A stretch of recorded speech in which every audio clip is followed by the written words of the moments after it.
Gusto niyo ba malaman magkano ang huli kong sahod sa kampanya sa Sabah, Malaysia, mga idol? Ayan. So sa kampanya na yun, mga idol, 14 years ako, mga idol. Ito yung CUE ko, mga idol. Ayan. So una kong pasok sa kampanya na to 2029. So before noon, mga idol, sa renta ako, mga idol. Rental, Pakyawan. 10 taon din mahigit ako sa rental, mga idol. So ngayon nagtry ako sa kampanya. Yun pala, sa kampanya ay relax lang, kaya nagustuhan ko na rin. Kahit maliit lang sahod ko noon, mga idol. Isipin nyo, mga idol, year 2029, magkaano lang isang buwan ko dito doon, mga idol? 1,800 ringgit. Ayan, pag i-convert natin sa pira ngayon, ay ito, makita natin.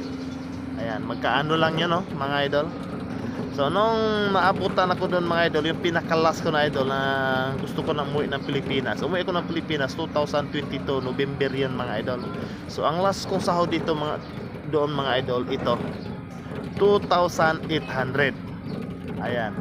So taon-taon dinagdagan nila paunti-unti, kaya naabot ng 2,800. So kung i-convert natin sa peso, ito lang ang sahod ko sa isang buwan noon, mga idol, no? Hanggang ngayon, mga idol, kung gusto ko man bumalik, pwede pa naman, siguro may dagdag na naman.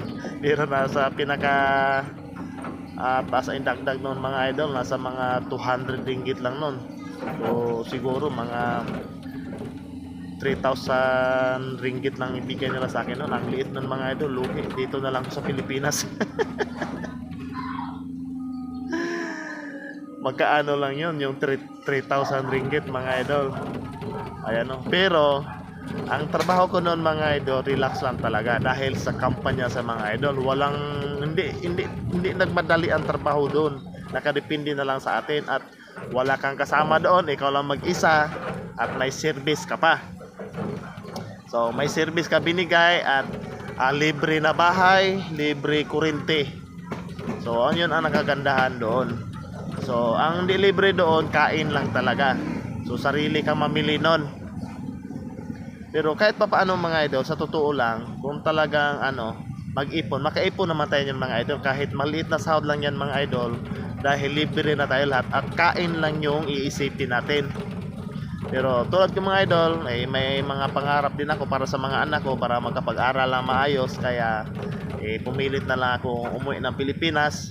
Kahit di ako sanay dito sa Pilipinas, pero kawawa ng Diyos ngayon, mga idol, nasanay rin na ako dito sa Pilipinas. Sa panahon na ngayon, wala pa akong plano mag-abroad. Dami din nagsabi, mga mga kaibigan, nagtanong ba't daw ako din mag-abroad. Gusto naman ako mag-abroad, mga idol, pero hindi pa ngayon. Sila, mga idol, no? Para may idea din kayo, para di na kayo maiwas tanong-tanong na kayo kung magkaano ang sahod sa kampanya ng plantation palm oil sa Sabah, Malaysia. Yun lang, mga idol. God bless you all.